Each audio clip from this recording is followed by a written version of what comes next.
nós fomos aprendendo que não era só uma grande tragédia, também era uma história incrível de superação e de recomeço. E a própria Chapecoense, o clube aqui da cidade, fez questão de lembrar disso, quando algumas semanas atrás, próximo a essa data tão importante de 5 anos de tragédia, eles lançaram um livro, que se chama O Milagre do Recomeço, onde não se falou mais tanto da tragédia em si, apesar de ela realmente ser algo muito marcante e importante, mas se focou no recomeço. O autor do livro, o jornalista Pedro Rocha, sintetiza muito bem isso numa frase: em um primeiro momento, pensaram em desistir, era dor demais. Mas passado alguns dias, o que era dor se transformou em motivação. A ideia é fazer disso também uma inspiração para os nossos recomeços. Quem de repente nunca teve numa situação em que realmente estava assim, pensando em desistir porque achava que era dor demais, era dificuldade demais, era problema demais. Mas esse livro ele nos lembra que mesmo onde recomeços parecem impossíveis, eles não são. E inspirados e impactados por isso, a gente fez essa série de mensagens, o Milagre do Recomeço, onde a gente estamos falando, nos últimos 4 encontros, como Deus nos ajuda nos nossos recomeços. Nós conversamos que recomeçar é necessário, afinal de contas, várias e várias vezes a vida nos derruba, várias e várias vezes nós passamos por reviravoltas, e é importante a gente aprender a recomeçar. Nós também comentamos que recomeçar é normalmente desafiador, e muito desafiador. E uma das coisas que nos ajuda é perceber que os nossos recomeços são um processo, e como um processo ele tem algumas etapas. A primeira etapa é quando nós processamos a perda, sabe? Recebemos uma notícia, uma perda de uma pessoa, um diagnóstico, algo que realmente mudou a nossa vida. O que a gente precisa fazer num primeiro momento? Assimilar essa nova realidade e lidar com esses sentimentos que chegaram. Mas depois a gente também precisa olhar para frente, seguir adiante de alguma forma, e isso normalmente é muito difícil, por isso a gente normalmente precisa encontrar apoio, formar amizades realmente profundas, que vão estar lá com a gente nos momentos difíceis. Esses foram os temas dos nossos últimos 3 encontros, todos eles realmente muito importantes, e eu queria estimular vocês que estão aqui, você que está em casa, se de repente você não pôde estar com a gente em algum desses encontros, todos eles estão na nossa página. Dá uma olhadinha lá, porque eu acho que pode realmente fazer bastante diferença na sua vida. Mas hoje, vem uma etapa muito importante: amadurecendo. Quando a gente passa por uma dificuldade e precisa recomeçar, em algum momento a gente tem a oportunidade de olhar para trás e ver que a gente mudou. Crises são grandes oportunidades de crescimento e amadurecimento. Deixa eu dar um exemplo para vocês. Vocês sabem, eu sou pastor, e inclusive nós estamos aqui numa igreja. Eu sei que às vezes não parece uma igreja, mas ela é uma igreja. E acompanhando as pessoas na sua caminhada espiritual, às vezes eu pergunto para elas: vem cá, quais foram os 2 ou 3 momentos da sua vida onde você mais se aproximou de Deus? Onde a sua fé mais se aprofundou? E praticamente todas citam 2 ou 3 momentos de crise, de dificuldade, porque lá a sua fé acabou sendo forjada. Praticamente todas as pessoas que eu acompanhei tiveram uma guinada na sua fé nos momentos difíceis. Mas não só isso, se você perguntar, por exemplo, para alguém que tem família: quando foi o momento que a sua família mais se fortaleceu, que você mais se aproximou dos seus filhos, que você mais se aproximou do seu cônjuge, que a família mais se solidificou? Grande parte das vezes as pessoas respondem: olha, foi naquele dia, naquele ano em que a gente passou por um momento de doença. Foi naquele ano em que a gente passou por um revés financeiro grande. Foi naquele ano em que a gente, de uma hora para outra, passou por uma reformulação na empresa, teve que se mudar de cidade, pegou todo mundo de surpresa. Ali, os meus filhos se aproximaram de mim. Ali, a minha esposa se aproximou de mim. Ali, nossa família se solidificou. Por quê? Porque na crise a gente amadurece. Na crise a gente cresce. E aliás, se eu perguntasse para vocês hoje: qual foi a época da vida que vocês mais cresceram? Que vocês mais começaram a olhar para os outros? que vocês mais amadureceram, que vocês se tornaram mais generosos, mais amorosos, provavelmente vocês iriam citar alguns anos difíceis que vocês tiveram. Uma influenciadora do Brasil chamada Tati Bernardi, ela escreveu assim: a única recompensa que você recebe depois de sofrer é amadurecimento.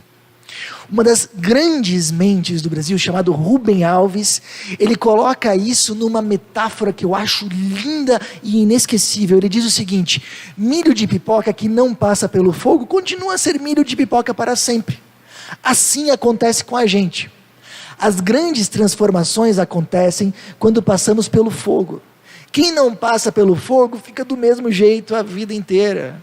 São pessoas de uma mesmice e uma dureza assombrosa, egoístas, insensíveis à dor do próximo, prepotentes, antiéticas. Não tem um gesto de solidariedade, só elas não percebem. Acham que seu jeito é o melhor jeito de ser. Mas de repente vem o fogo. O fogo é quando a vida lança numa situação que nunca imaginamos. Pode ser o fogo de fora, perder um amor, perder um filho, ficar doente, perder um emprego, ficar pobre. Pode ser o fogo de dentro, pânico, medo, ansiedade, depressão, sofrimento, cujas causas ignoramos. Há sempre o recurso do remédio, apagar o fogo. Sem fogo o sofrimento diminui, e com isso a possibilidade da grande transformação. Eu acho essa metáfora tão legal. Para o milho de pipoca ser transformado em pipoca, ele precisa passar pelo fogo, e não tem outro jeito. E assim ele diz a gente também. Para nós sermos transformados, amadurecermos, crescermos, a gente precisa passar pelo fogo do sofrimento. Bom, mas não são só os pensadores da nossa época que comentam isso. Isso já é algo que foi falado na Bíblia há séculos atrás. Existe no Novo Testamento uma carta que foi escrita especificamente para pessoas que estavam passando por crises. A carta de Tiago, um grande líder da igreja do primeiro século. E nessa carta a gente encontra o seguinte, deixa eu ler com vocês. Meus irmãos, considerem motivo de grande alegria o fato de passarem por diversas provações, pois vocês sabem que a prova da sua fé produz perseverança, e a perseverança deve ter ação completa, a fim de que vocês sejam maduros e íntegros, sem lhes faltar coisa alguma. Tiago 1:2-4. Deixa eu olhar com um pouquinho mais de calma isso aqui com vocês. Ele começa dizendo o seguinte, presta atenção. Meus irmãos, considerem motivo de grande alegria o fato de passarem por diversas provações. Quando a Bíblia está falando de provações, ela está falando de situações variadas, de diversas naturezas, que nos desestabilizam, que mexem com a gente, que nos tiram da zona de conforto, e que inclusive podem questionar os nossos princípios de fé. Essa é a ideia da Bíblia para provações. Pode se referir tanto à discriminação religiosa, que era uma coisa que eles passavam muito naquela época, pode se referir a crises familiares, pessoais, financeiras, perdas de pessoas, provações. A nossa vida espiritual, os nossos princípios de vida, eles estão abalados. Ok? Mas olha só, Tiago está dizendo para nós termos grande alegria quando passarmos por provações. Esses momentos de crise, eles não são só perda de tempo, não, eles são importantes para nós. E quando ele fala para a gente se alegrar nisso, até parece algo estranho, parece que ele está propondo uma coisa absolutamente impossível. Quem é que se alegra num momento difícil? Mas entenda que o Tiago não está propondo que a gente de repente receba um diagnóstico de câncer com um sorriso no rosto. Ele não está propondo que a gente perca uma pessoa querida, perca um emprego, ou passe por uma crise pulando de alegria. Não é essa a ideia. O que ele está dizendo é que as crises têm um papel importante na nossa vida, e que lá na frente, elas podem inclusive produzir alegria em nós. Mas como? E ele explica no versículo seguinte, ele diz assim, pois vocês sabem que a prova da sua fé produz perseverança, e a perseverança deve ter ação completa, a fim de que vocês sejam maduros e íntegros, sem lhes faltar coisa alguma. O que o Tiago está falando foi o que nós ouvimos até agora. Dificuldades são grandes oportunidades de amadurecimento e crescimento, e isso lá na frente produz alegria, porque não se engane, uma pessoa imatura pode ter tudo, mas não vai estar feliz.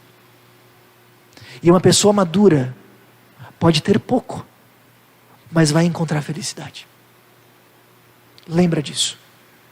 Mas ok, uma das vantagens da Bíblia é que ela nos dá mais detalhes do que significa esse amadurecimento. Sabe, quando diz, o sofrimento amadurece, às vezes se torna tão genérico que a gente não sabe muito bem o que olhar, o que Deus está fazendo, ou que caminho que a gente tem que andar. Mas a Bíblia, ela dá mais detalhes. A palavra amadurecimento, ela está associada em outros lugares, com momentos onde as nossas prioridades estão mais claras e organizadas.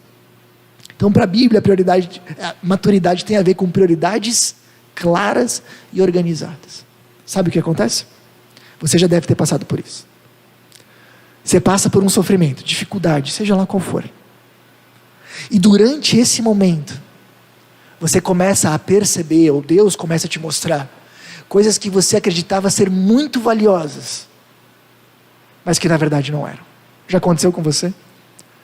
Você está passando por uma dificuldade, de repente aquele carro que você tanto sonhou, quis, ilustrou, aquela casa que você tanto achou bonita, aquela viagem que você tanto queria fazer, aquela roupa que você tanto queria ter, elas literalmente perdem o seu valor. Você percebe como isso é vazio. E o contrário também é verdadeiro. A gente passa por uma dificuldade e de repente algumas coisas que a gente não dava valor, ou que a gente fazia só quando dava algum tempinho, como por exemplo, de repente, ler um livro com os filhos, jantar com o cônjuge, tirar um tempo para visitar os amigos que a gente sempre marca, mas não faz, a gente começa a ver como são importantes, como são valiosas. Não só isso. O sofrimento nos ajuda a amadurecer em outro aspecto. Ele nos ajuda a aprofundar a nossa vida com Deus. Sabe uma das coisas valiosas que muitas vezes a gente deixa de lado? Pois é, a vida com Deus. Não? Acho que sim. Sabe quando a gente ora, claro que ora quando dá tempo, e muitas vezes isso acontece no trânsito quando fecha o sinal, e a gente tem que ficar lá, vamos fazer uma oração rapidinho. Ou quando a gente até entende que ler a Bíblia é importante, mas ela está lá no canto já faz muito tempo. Ou quando a gente até acha que participar de uma igreja, de uma comunidade cristã como essa, por exemplo, é algo importante, mas na verdade a gente só vem quando realmente não tem mais nenhum compromisso, assim, ou hoje à noite está realmente livre, então tá bom, dá para ir. Mas aí de repente vem a crise, e a gente começa a orar, não só mais em tempo, mas mais intensamente. Você já deve ter passado por isso. E aí a gente começa a folhear a nossa Bíblia, e nem tanto porque a gente precisa, mas porque a gente quer encontrar respostas para as nossas questões. E aí a gente começa a realmente priorizar encontros da nossa igreja, da nossa comunidade, porque a gente vê o quanto isso é importante, a gente até deixa outras coisas esperando. E aí a gente vai conhecendo a Deus de uma forma que a gente não conhecia antes. Vocês sabem, na Bíblia conta a história de um homem chamado Jó, que a princípio era uma pessoa assim, que buscava Deus, mas que passou por um momento de crise intensa, e no final dessa crise, ele diz mais ou menos o seguinte, ele diz assim: antes eu te conhecia de ouvir falar, mas agora, meus olhos te veem. Quanta gente que no momento de dificuldade, aprendeu a realmente enxergar e viver com Deus. Outra coisa que a Bíblia fala que é traço de maturidade, é nós estarmos dispostos a olhar para os outros, a não só olharmos para nós mesmos, a olharmos para os outros e ajudarmos os outros, a não estarmos ocupados demais para ajudar os outros. E percebe como o sofrimento nos ajuda nisso também, porque normalmente a gente é bem insensível com os outros. Eu não sei se já aconteceu com você, mas às vezes a gente olha para as lutas, para os dilemas, para as crises dos outros, a gente pensa: nossa, que drama! É tão simples, é tão fácil. Eu não sei por que essa pessoa fica fazendo aí uma tempestade em copo d'água. Mas aí o sofrimento nos pega, e a gente percebe como dói, e a gente começa a se tornar mais sensível com os outros. a gente começa a ter mais paciência com os outros. A gente percebe, bom, eu posso não ter passado isso, mas eu já passei coisa parecida e não foi fácil. O sofrimento nos torna mais amorosos, e não só isso. Muitas vezes aquilo que a gente está passando pode ser usado por Deus para ajudar outros. Você passou por depressão, você pode ajudar pessoas que talvez estão passando por isso. Você já passou talvez por divórcio, de repente você já passou por uma perda muito significativa na sua vida. Você pode ajudar pessoas que talvez estão passando por isso agora e não estão sabendo lidar. Então, o que a Bíblia está dizendo é que a gente sofre, e quando a gente sofre, acontece isso, as nossas prioridades são alinhadas, a nossa vida com Deus se aprofunda, nós nos tornamos mais capacitados a ajudar os outros. O que está acontecendo? Nós estamos amadurecendo. Não só isso. Tiago falou que isso faz com que a gente se torne mais maduro e íntegro. Integridade tem a ver com caráter.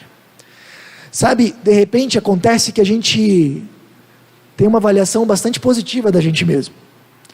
E se alguém perguntar se você é uma pessoa generosa, provavelmente você vai dizer, claro, sou muito generoso. Mas de repente vem o sofrimento e a crise. E você se vê sendo mesquinho. Já aconteceu talvez? Ou de repente você se acha uma pessoa que entendeu que o perdão é o melhor caminho, mas de repente vem o sofrimento e você se vê sendo uma pessoa rancorosa.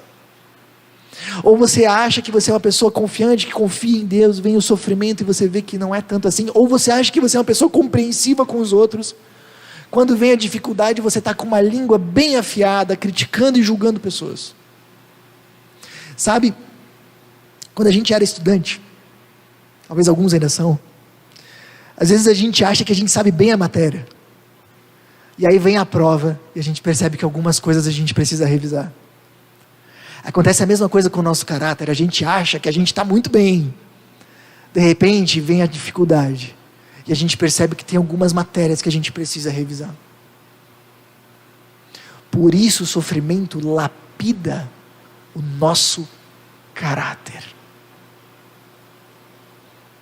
Ok. Então, pessoal, percebe isso. O que a Bíblia está dizendo é isso. Crises trazem a grande oportunidade de nós amadurecermos. E agora a gente acabou de ver o que isso significa. Mas não se enganem, esse processo não é automático. Henry Nouwen é um padre holandês que tem uma frase que eu acho fantástica. Olha só, algumas pessoas tornam-se ásperas à medida que envelhecem. Outras envelhecem alegremente. Isso não significa que a vida daquelas que se tornam ásperas tenha sido mais dura do que daquelas que se tornam alegres. Significa que foram feitas diferentes escolhas. Escolhas interiores, escolhas de coração. Quem de vocês não conhece uma pessoa amarga? Talvez tenha uma morando no seu prédio, talvez tenha uma na sua empresa, talvez tenha uma na sua família.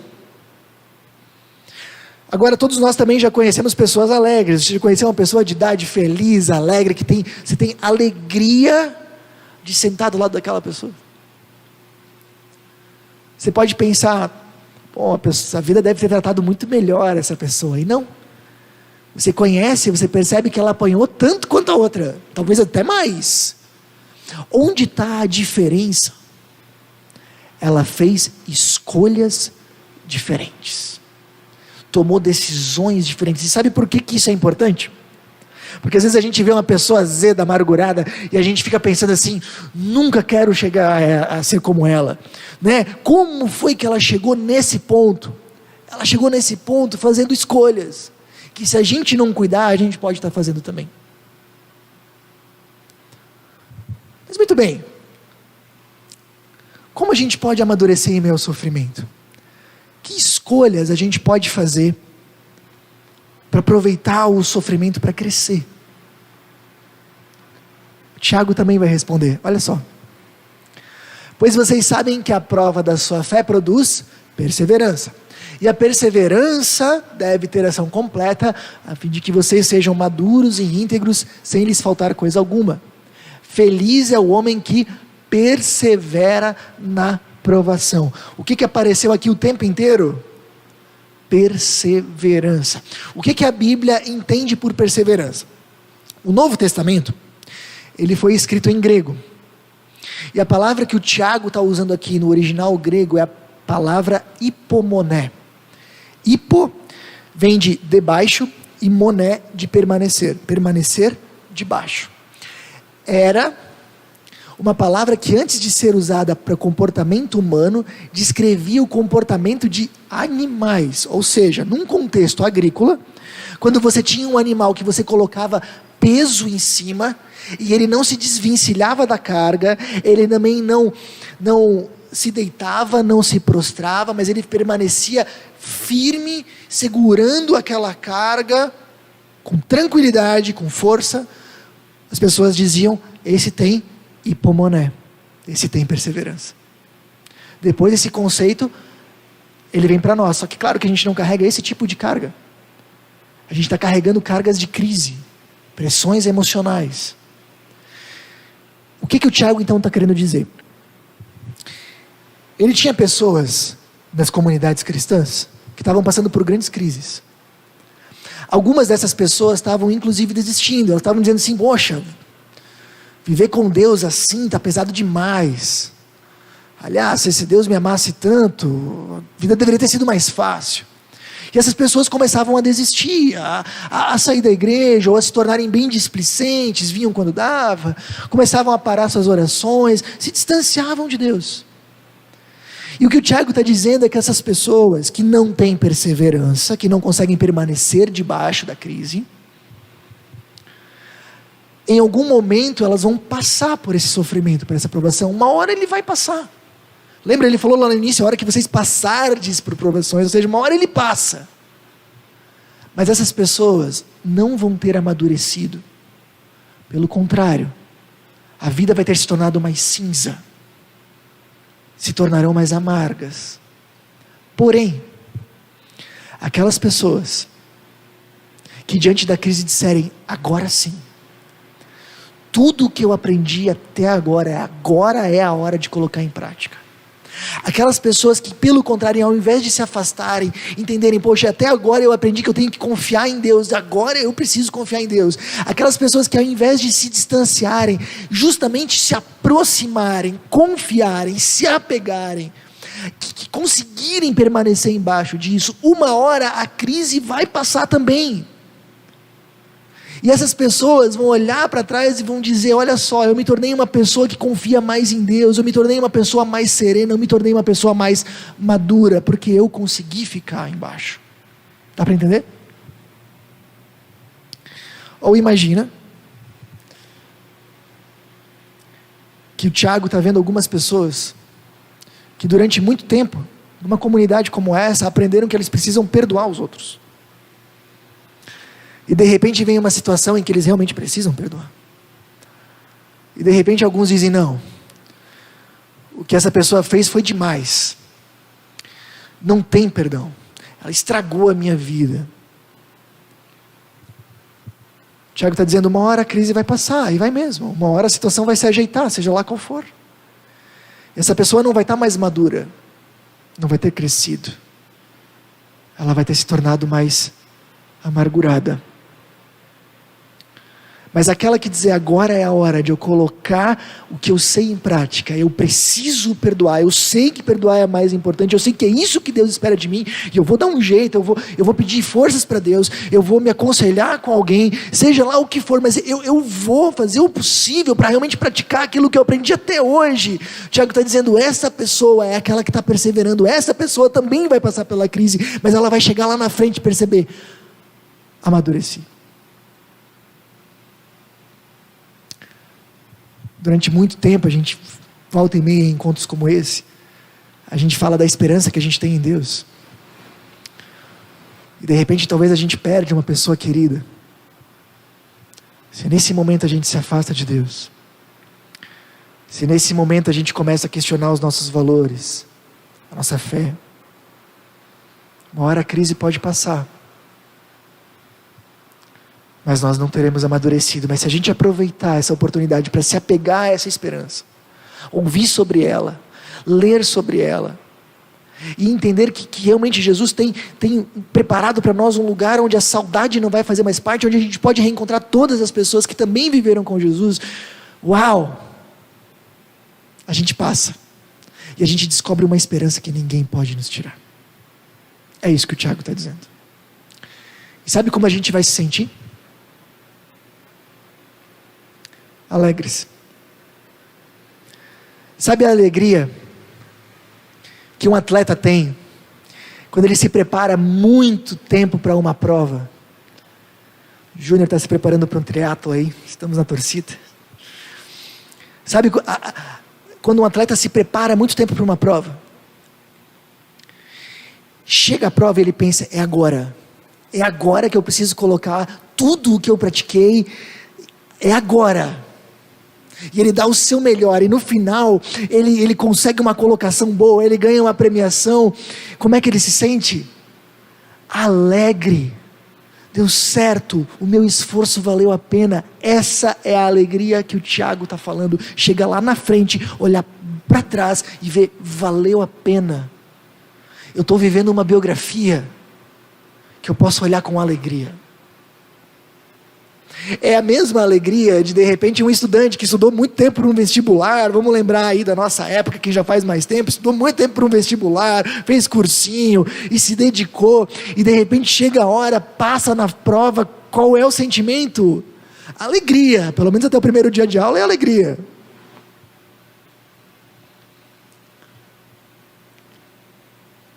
Essa é a alegria que o Tiago está falando. Chega lá na frente, perceber que nós tivemos uma prova. A palavra que a Bíblia usa é essa, é prova, provação. Não uma prova de escola, não uma prova física, mas uma prova espiritual, que a gente treinou, e na hora certa, a gente conseguiu passar. Ok? Nesse momento,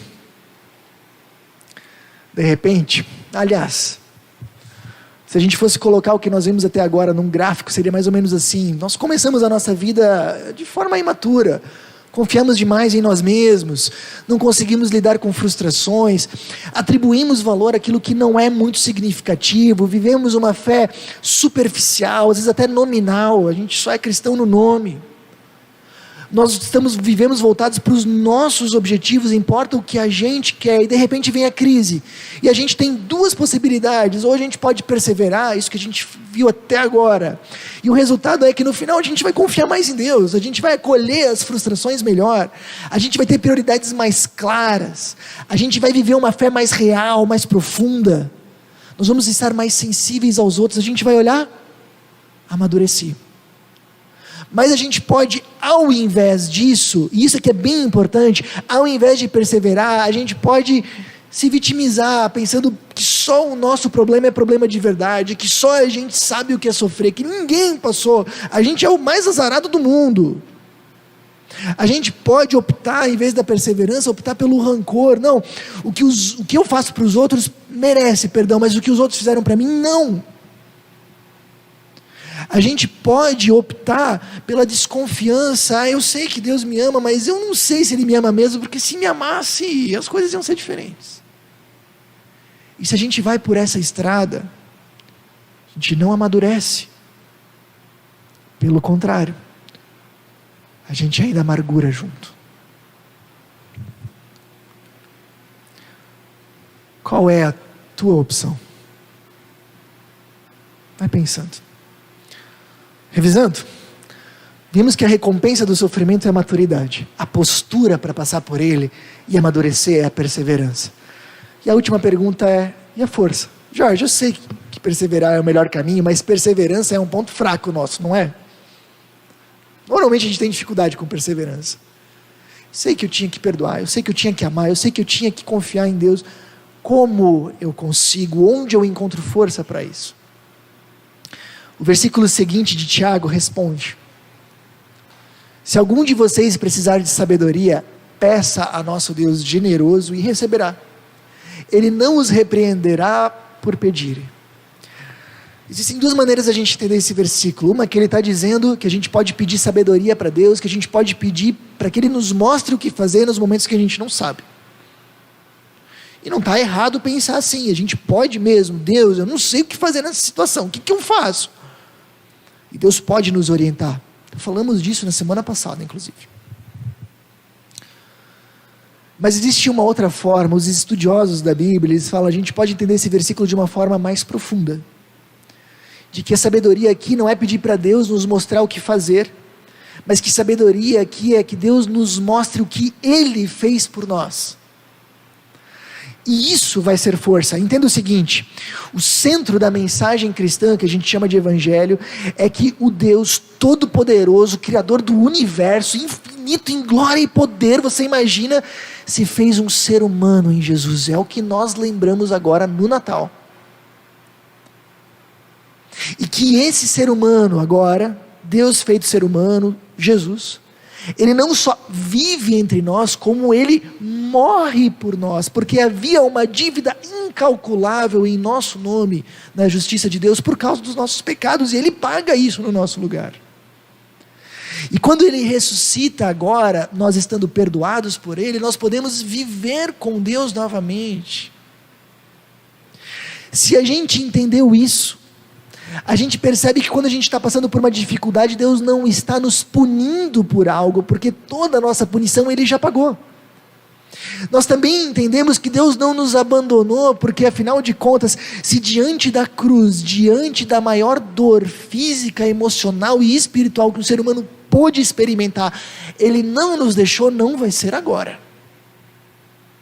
Então Deus não está contra a gente, Deus está com a gente, andando com a gente, olhando pela gente, nos acompanhando, nos amando e nos fortalecendo. Isso é importante, eu não estou sozinho. Se eu entendo isso, eu também percebo que Deus um dia transformou o maior mal da história no maior bem. A maior injustiça da história, o único ser humano realmente inocente sendo punido, na maior salvação da humanidade. E se Deus um dia pode transformar o maior mal em bem, Ele também pode transformar o mal que acontece na minha vida em bem de alguma forma, que talvez hoje eu não consigo nem entender. Se eu entendo o que aconteceu na cruz, especialmente o que aconteceu na ressurreição, eu entendo que esse Jesus me preparou um lugar eterno, sem dor e sofrimento, sem crise, sem saudade, sem lágrima. E se eu conseguir ver a vida nessa perspectiva, todos os meus problemas vão se tornar infinitamente menores. E quando eu começo a perceber esse amor, pensar nele, meditar nele, deixar que ele me envolva, sabe o que vai acontecendo? Eu vou encontrando força. Para quê? Para perseverar. Para quê? Para amadurecer. E passar pelos momentos difíceis da vida. E um dia, ganhar um grande abraço desse Senhor que deu a vida por mim. E dizer, acabou. Valeu a pena. Agora vem aproveitar comigo. Qual vai ser a tua opção? Diante das crises, você quer ir para maturidade ou para imaturidade? E se você quer ir para maturidade, eu tenho um checklist para vocês. Avalie. Você tem enxergado que as dificuldades são uma oportunidade única de Deus trabalhar na sua vida? Tem percebido isso? Segundo, você tem uma postura de perseverança diante das crises ou de vitimização, de rancor? Pensa. Terceira pergunta, você tem encontrado forças em Deus? Você tem pensado nesse amor, convivido com esse Deus, tempo suficiente para isso te trazer força para seguir adiante? Queria te convidar a tomar 2 decisões. Estar em contato regular com o amor de Deus. E contato regular não é só quando passa por um problema. Uma vez eu li um livro sobre preparação física. Eu li o livro, eu não pratiquei muito, mas eu li. E ele dizia que um treinador dizia para o seu treinado: você precisa tomar água regularmente. Ele disse: sim, eu vou tomar água quando eu tiver sede. Não, quando tiver sede já é tarde, você tem que tomar água regularmente. Antes de sentir sede, para se manter hidratado. A gente precisa estar em contato com esse amor sempre, não só quando a gente está em crise. Decida perseverar para amadurecer.